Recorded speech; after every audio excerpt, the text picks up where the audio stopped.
اور وہ ہے کہ وفات مصطفیٰ صلی اللہ علیہ وسلم کا دن کون سا ہے. تو اگین پھر یہاں پر بھی دن کے بارے میں تو پوری امت کا اجماع ہے. اہل سنت کے لوانے والے تینوں گروہ، بریلوی، دیوبندی، اہل حدیث اور اہل تشیع بھی، کہ نبی صلی اللہ علیہ وسلم کی وفات کا دن سوموار ہے، اور بخاری مسلم کی کتنی احادیث پر گواہ ہے. لیکن پھر یہاں بھی تاریخ کے معاملے میں مسئلہ جو ہے وہ فرقہ واریت کی نظر ہوا ہے.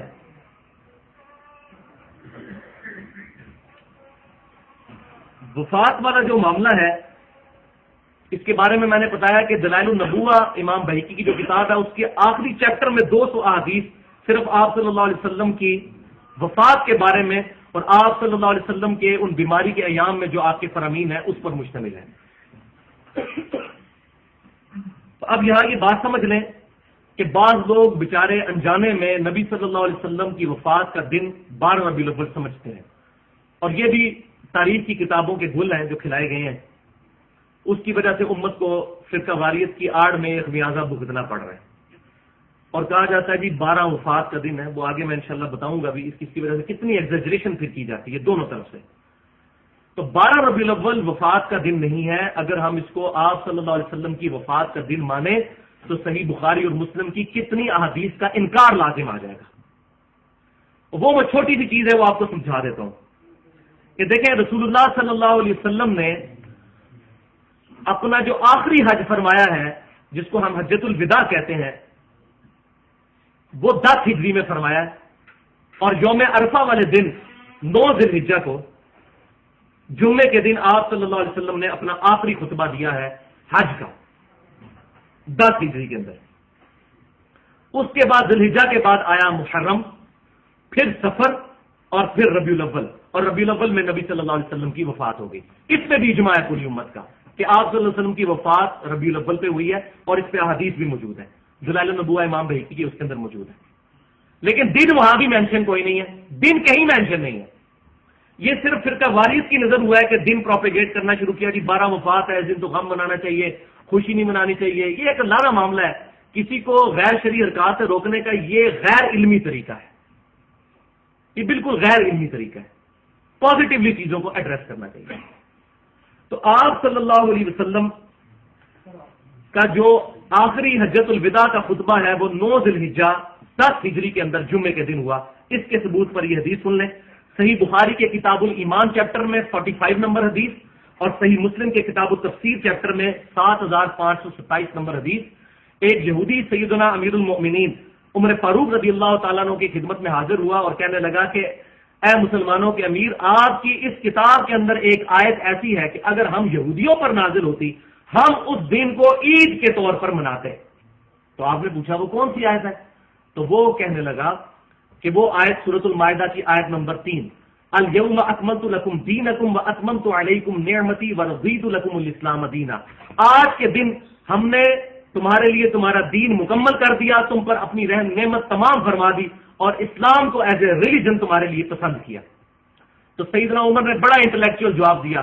تو آپ رضی اللہ تعالیٰ نے فرمایا کہ ہمیں پتہ ہے اس دن کا، یہ آیت جس دن نازل ہوئی وہ دن جمعے کا ہی تو دن تھا، یعنی عید کا دن، اور آپ صلی اللہ علیہ وسلم میدان عرفات میں تھے اور یوم عرفہ کا دن تھا. یہ آپ رضی اللہ تعالیٰ نے اس کو جواب دیا. اور جامع ترمذی میں پھر آتا ہے کہ سیدنا ابن عباس رضی اللہ تعالیٰ عنہ کتاب الفضائل چیپٹر میں، کتاب التفسیر چیپٹر میں 3044 نمبر حدیث ہے کہ ابن عباس رضی اللہ تعالیٰ عنہ کو جب کسی نے آ کے یہی بات کی کسی یہودی نے، تو انہوں نے کہا کہ اللہ تعالیٰ نے ہمیں اس دن پہلے ہی 2 عیدیں دی ہوئی تھیں، ایک عرفہ کا دن اور دوسرا جمعے کا دن. تو سیدنا ابن عباس رضی اللہ تعالیٰ عنہ نے کہا کہ 2 عیدیں تھیں اس دن جس دن یہ آخری آیت نازل ہوئی، یوم عرفہ بھی عید اور یوم الجمعہ بھی عید. تو یہاں سے پتا چلا کہ 9 ذی الحجہ 10 ہجری میں جمعے کا دن تھا. اب اس کو ذہن میں رکھ لیں. دوسری چیز، کہ صحیح بخاری اور صحیح مسلم کی متفق علیہ حدیث ہے. صحیح بخاری کے کتاب الاذان چیپٹر میں 680 نمبر حدیث، اور صحیح مسلم کے کتاب الصلاۃ چیپٹر میں 944 نمبر حدیث. یہ بڑی طویل حدیث ہے کہ سیدنا ابوبکر صدیق رضی اللہ تعالیٰ عنہ نبی صلی اللہ علیہ وسلم کے حکم پر فجر کی نماز پڑھا رہے تھے. آپ صلی اللہ علیہ وسلم تقریباً 3 دن ہو گئے تھے گھر سے باہر نہیں نکلے تھے بیماری کے غلبے کی وجہ سے. فجر کی نماز کے دوران نبی صلی اللہ علیہ وسلم نے اپنا حجرہ شریف کا پردہ ہٹایا جو مسجد نبوی میں امام کی بائیں جانب تھا. صحابہ اکرام علیہم رضوان کہتے ہیں انس بن مالک رضی اللہ تعالیٰ عنہ کے قریب تھا کہ ہم فتنے میں پڑ جاتے اور آپ صلی اللہ علیہ وسلم کے دیدار کے شوق میں اپنی نماز توڑ بیٹھتے. لیکن آپ صلی اللہ علیہ وسلم نے جب ہماری حالت دیکھی تو ہمیں ہاتھ سے اشارہ فرمایا کہ اپنی نماز مکمل کرو. اور پھر اسی دن، یہ سوموار کا دن تھا، انس بن مالک کے الفاظ ہیں، یہ سوموار کا دن تھا، پھر اسی دن صبح چاش کے وقت آپ صلی اللہ علیہ وسلم دنیا سے تشریف لے گئے. تو اس سے یہ پتا چلا کہ آپ صلی اللہ علیہ وسلم کی وفات 11 ہجری میں ربیع الاول کے اس دن ہوئی ہے، اس تاریخ کو جس دن کے سوموار کا دن تھا. اب آپ اس کو سمجھ لیں. 9 ذی الحجہ جمعے کا دن 10 ہجری میں، ذی الحجہ کے بعد آیا محرم، پھر سفر اور پھر ربیع الاول. 9 ذی الحجہ جمعہ، 10 ذی الحجہ ہفتہ، 11 ذی الحجہ اتوار. اس طریقے سے کاؤنٹنگ کرتے کرتے آپ ربیع الاول کے مہینے تک پہنچ جائیں تو 3 مہینے بیچ میں انوالو ہوتے ہیں، ذی الحجہ کا، محرم کا اور سفر کا. اب چاند کا مہینہ یا تو 30 کا ہوتا ہے یا 29 کا، اور کوئی پاسبلٹی نہیں ہوتی. اس دوران جو تینوں مہینے ہیں ان میں سے کوئی سے مہینے آپ کنسیڈر کر لیں. 4 پاسبل کمبینیشنز بنتی ہے، 4 کمبینیشن. پہلی کمبینیشن یہ ہے کہ تینوں مہینے 30 کے ہوں، حالانکہ یہ ممکن نہیں ہے، تینوں مہینے 30 کے. تو تب 12 ربیع الاول آتی ہے اتوار والے دن. اگر 2 مہینے 30 کے رکھے جائیں اور کوئی سا ایک 29 کا رکھ لیا جائے تو 12 ربیع الاول آتی ہے ہفتے والے دن. اگر ایک مہینہ 30 کا اور کوئی سے 2 مہینے 29 کے رکھ لیے جائیں تو 12 ربیع الاول آتی ہے جمعے والے دن. اور اگر تینوں 29 کے رکھ لیے جائیں تو 12 ربیع الاول آتی ہے جمعرات والے دن. اس کے علاوہ کوئی پاسبل کمبینیشن نہیں ہے. کسی صورت میں بھی سوموار والے دن ربیع الاول کی 12 تاریخ نہیں آتی. اور یہی وجہ ہے کہ جب ہم نے 2001 کے اندر